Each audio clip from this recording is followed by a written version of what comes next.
This video will demonstrate how to use TWQRQ and its settings to adjust your QRQ timings so that you can copy at a higher speed in a more efficient way. And this is all done experimentally just by adjusting these parameters and see what you come up with. So we're going to start at kind of a higher rate here at 120. And we're going to send a file, and then we're going to adjust everything as far as the tone goes and some of these other settings. And then we'll take the filter in and out, show you the spectrum, and we'll go over some of those advantages. So let's send the file first, and then we'll get the controls here, which are right here. So with TWQRQ, you have many different windows of raised cosines. And you can experiment with which one sounds better to you, and these will all have a significant, even though it might be just a tiny difference, but it may have an impact on whether you prefer it or not, and if it makes it easier for you to copy or not. So these are the settings I have for at the moment that I found useful to copy at 120 with this file, and of course this is Tom's famous article, copying CW over 70 words a minute.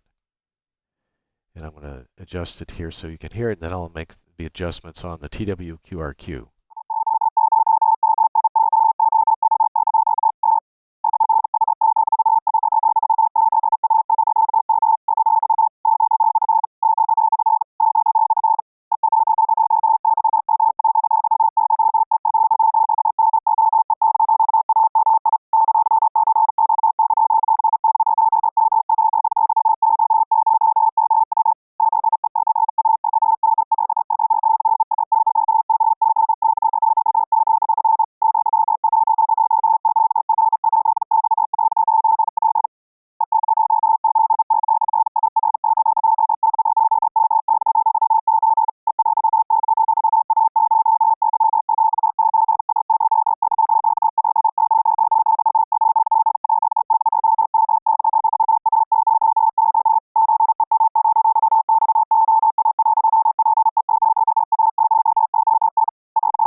Now you may notice here as we changed the bandpass and took it in and out that there's a substantial amount of noise increase without it. We'll do that a couple times here.